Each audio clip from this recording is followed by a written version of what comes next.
Yəqin siz də son zamanlarda şanslı qız sindromu haqqında çox eşitmisiniz. Hansı ki, insanlar bəzən mən çox şanslıyam, nəyə əlimi atsam daha yaxşı versiyasına çatıram və s. kimi ifadələrdən istifadə edir.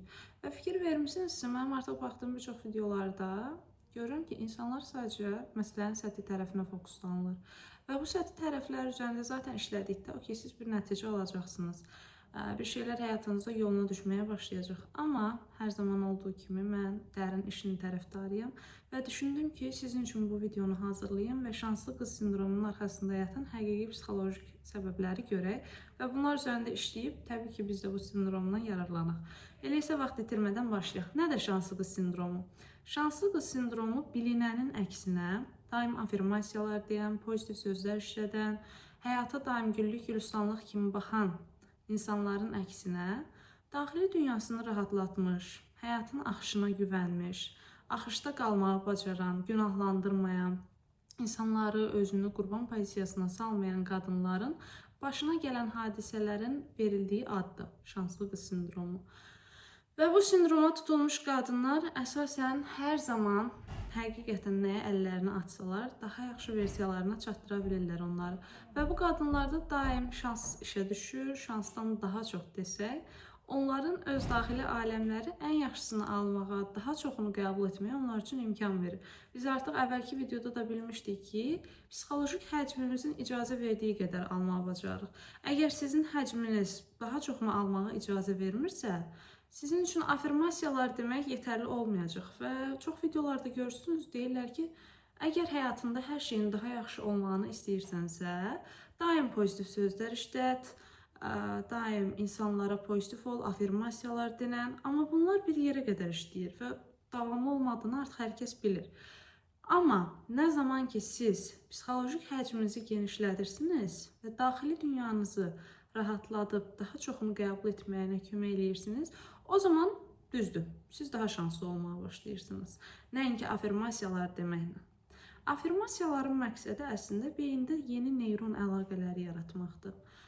Məsələn, biz texnikalar zamanı nələr edirik? Çalışmalarda, təlimlərimizdə daha çox texnikalar edərkən, afirmasiyalardan istifadə edirik, frekans musiqiləri arxasında. Bəs bunları niyə edirik? Səbəb burada nədir? Səbəb o demək deyil ki, biz bir sözü boş-boş deyirik, fokusdan, onu elə, bunu denən özünə. Burada biz yeni neyron əlaqələri yaradırıq frekansların da sayəsində. Amma baxmalı olduğumuz bir məqam var. Əgər biz bir işin üzərində işləyiriksə, məsələn, günahkarlıq duyğusunun üzərində texnika etdiyimiz zamanlarda, bizim artıq qarşımıza kainat günahkarlıq duyğusundan çıxmışıqmı görəsən, bunu yoxlamaq üçün artıq sınaqlar göndərməyə başlayır. Və sizin afirmasiya dediyiniz şeylər beyində yeni neyron əlaqələri yaradır. Amma səbəb hardan gəlir? Bəs burada olan psixolojik səbəb nədir? Mən günahkaramsa, bunu afirmasiya deyərək bir yerə qədər həll edə bilərəm.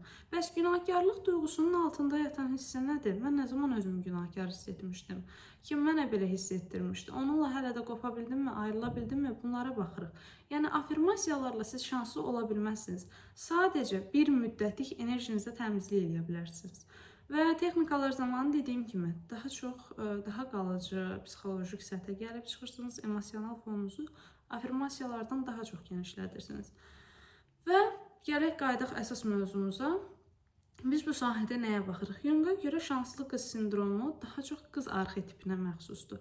Yəni, qız arxetipi də şən, həyatı axışına buraxmış, öz yolunda, öz həyatında insanların fikirlərini, öz fikirlərindən çox yuxarıda tutmayan qızların arxetipidir. Və şanslı qız sindromunda olan qadınlar hər zaman dediyim kimi həyatlarında emosional fon o qədər rahat olur ki, o qədər sərbəst olur ki, onların siz bədən, əsasən də çənə və çanaq nahiyəsinə baxdığınız zaman onların nə qədər rahat olduğunu, əllərinin, əsasən çiyinlərinin nə qədər rahat olduğunu görə bilərsiniz. Və biz artıq növbəti əvvəlki videolarda da bilmişdik ki, şanslı qızlar və daha çoxunu almağı bacaran insanlar əsasən bədənini rahatlatmış və daxili dünyasını həqiqətən təmizləməyə bacarmış qızlardır. Və bu təkcə qızlara aid deyil təbii ki. Kişilər də bunu eləyə bilir, qadınlar da, hər kəsə aiddir bu. Və bizim demək, baxmalı olduğumuz nöqtə budur. Biz artıq bilirik ki, bizim sinir sistemimiz nəyi tanışlayıbsa, nəyi öyrənibsə artıq, istər bu yaxşı olsun, istər bu pis olsun, hər zaman onu yaşamağa meyillidir. Çünki yeni əlaqəsi yaranıbsa, artıq bir hadisəyə uyğun, beyin hər zaman istəyir ki, o əlaqə ilə getsin. Ona görə yeni bir şeyə başlamaq daim bizim üçün çətindir. Çünki beyin orada tanışlıq görmür və anlayır ki, tanış deyilsə demək təhlükəlidir. Və biz şanslı qız sindromunda bundan yararlanmaq istəyiriksə, beyində bununla əlaqəli yeni neyronlar yaratmalıyıq. Məsələn, bunu necə yarada bilərsiniz? Sizin bunu yaratmanız üçün belə wow bir şeyə də ehtiyacınız yoxdur ki, mən şanslı qız sindromunu özümdə yaradım. Yox. Məsələn, çox sadə bir misalla, əgər bir növbəyə düşürsünüz, tutalım ki, çox sadə bir şey deyim, növbəyə düşürsünüz və qəfil qarşınızdakı insanlar hamısının işi çıxıb getmək məcburiyyətinə qalır və növbəyə siz keçirsiniz. Bu zamanlarda hansı ki, belə xırda hadisələr yaşanmağa başlayır. Siz onda özünüzə deməlisiniz ki, mən nə qədər şanslıyam, başıma belə hadisə gəlir. Yola çatırsınız, qəfildən yaşıl işıq yanır piyadalar üçün və siz keçib gedirsiniz. Və o zaman yenə deyirsiniz ki, mən nə qədər şanslıyam, gələn kimi yaşıl işıq yandı. Belə xırda şeyləri etdiyiniz müddətcə artıq beyində yeni neyron əlaqələri yaranacağı üçün sizin üçün şanslı hadisələr çox tanınır olacaq. Və dediyimiz kimi, beyin də tanınırı qəbul edib həyatına çəkdiyi üçün siz daim şanslı hadisələr yaşayacaqsınız.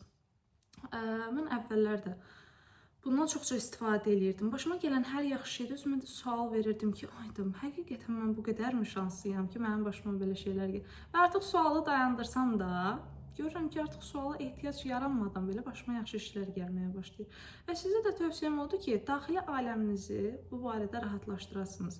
Yəni, şansın sizin üçün güvənli olduğunu psixikanıza yerdəsiniz. Bundan sonra təbii ki, artıq yer etdiniz və görürsünüz ki, həqiqətən də həyatınızda belə hadisələr tez-tez təzahür etməyə başlayır. Onda bu demək olur ki, sizin emosional fonunuz şans üçün açıqdır. O zaman siz afirmasiyalardan istifadə edə bilərsiniz. Yəni, bir yeri təmizləməmiş, bir şeyin tozunu silməmiş, gətirib ora bir şey qoya bilməzsiniz, yeni bir şey əlavə edə bilməzsiniz. Psixikada belədir. Psixikada olan köhnə problemi, köhnə inancları yıxmadığınız müddətcə yenisini yalandan deməyin də yeri yoxdur. O ki, biraz işləyir, bir müddət işləyir, amma davamlı olmur. Davamlı olması üçün beyninizə tanış etməlisiniz bunu. Və istəyirəm ki, hər daim başınıza gələn hər hadisədə, ən xırda hadisə belə olsa, böyük kiçik olmadan, sizə tək lazım olan şey beynin bunu tanımasıdır. Bu qədər zaten yetərli olur. Və ümid edirəm ki, bu video sizin üçün çox faydalı olar. Həqiqətən anlayarsınız ki, şanslı qız nədir və necə olmalıdır. Və belə gününüz uğurlu keçsin. İzlədiyiniz üçün təşəkkür edirəm.